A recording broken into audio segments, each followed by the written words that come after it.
नमस्ते दोस्तों और स्वागत है आपका। पता है आज हम क्या करने वाले हैं? हम अपने चारों तरफ की दुनिया को एक बिल्कुल नए चश्मे से देखेंगे, एक साइंटिस्ट के चश्मे से।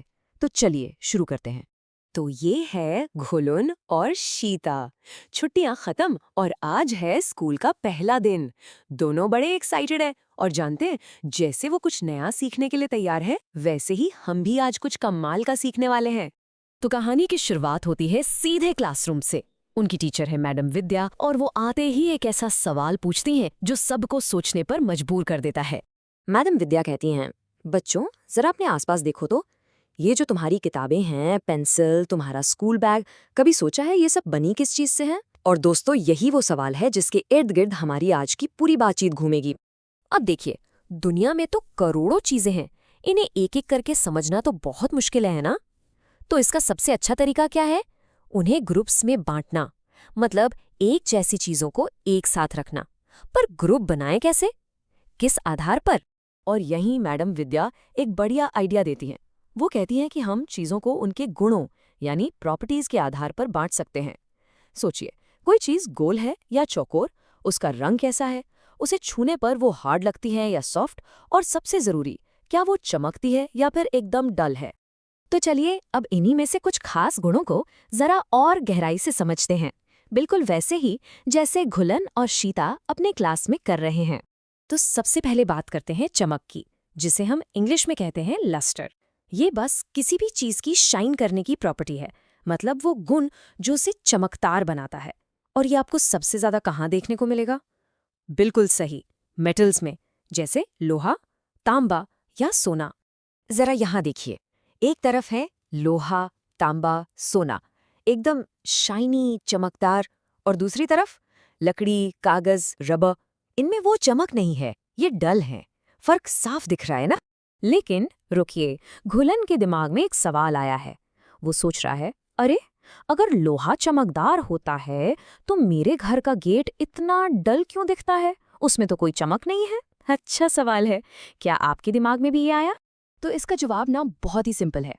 होता क्या है कि जब कोई भी मेटल यानी धातु हवा और नमी के कांटेक्ट में आता है तो धीरे धीरे उसकी चमक चली जाती है।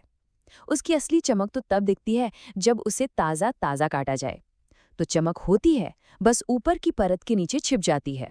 चलिए कहानी को थोड़ा आगे बढ़ाते हैं। क्लास खत्म हुई, घुलन शाम को खेल कर घर लौटा है, और जाहिर है खेल कर आया है तो थका हुआ भी है और प्यासा भी। तो उसकी मम्मी उसके लिए बनाती हैं एक बढ़िया सी ठंडी ठंडी शिकंजी। एक गिलास पानी लिया, उसमें डाली एक चम्मच चीनी, चुटकी भर नमक और निचोड़ दिया थोड़ा सा नींबू। घुलन बड़े ध्यान से देख रहा है। जैसे ही मम्मी ने चम्मच से उसे घोला, अरे चीनी और नमक तो गायब हो गए। मैजिक, कहाँ चले गए वो? तो दोस्तों, ये मैजिक नहीं, ये है साइंस। यही हम सीखते हैं एक और गुण के बारे में, घुलनशीलता यानी सॉल्युबिलिटी। मतलब जब कोई चीज पानी जैसे किसी लिक्विड में पूरी तरह घुल जाए, गायब हो जाए, तो उसे कहते हैं सॉल्युबल यानी घुलनशील। और अगर वो ना घुले जैसे रेत, तो उसे कहते हैं इनसॉल्युबल यानी अघुलनशील। अब मैं आपको एक बहुत ही कमाल की बात बताता हूँ। ये जो हम चीज़ों को उनके गुणों के आधार पर बांटने की बात कर रहे हैं ना, ये कोई नई साइंस नहीं है। हजारों साल पहले हमारे प्राचीन भारत में भी ये ज्ञान मौजूद था। स्क्रीन पर जो आप ये श्लोक देख रहे हैं, ये आयुर्वेद के महान ग्रंथ अष्टांग हृदयम से लिया गया है। और ये इस बात का सबूत है कि हमारे पूर्वज, हमारे ऋषि मुनि भी हर पदार्थ को उसके गुणों के आधार पर ही समझते और बांटते थे। पता है, इस एक श्लोक में 20 गुणों के बारे में बताया गया है, और इन्हें 10 ऑपोजिट पेयर्स यानी विपरीत जोड़ों में बांटा गया है। जैसे कोई चीज़ गुरु यानी भारी है तो उसका उल्टा लघु यानी हल्का होगा। कोई चीज़ मृदु यानी सॉफ्ट है तो उसका उल्टा कठिन यानी हार्ड होगा। देखिए कितना साइंटिफिक और व्यवस्थित तरीका था ये। तो हमने घुलन और शीता की क्लास से शुरुआत की और पहुंच गए प्राचीन भारत के ज्ञान तक। बहुत कुछ सीख लिया है ना? पर अब आपकी बारी है। एक काम कीजिए, अभी इसी वक्त अपने आसपास नजर दौड़ाइए। अपने कमरे में देखिए, क्या आप चीजों को ग्रुप्स में बांट सकते हैं? कौन सी चीज चमकदार है, कौन सी हार्ड है और कौन सी सॉफ्ट? लगाइए अपनी साइंटिस्ट वाली नजर।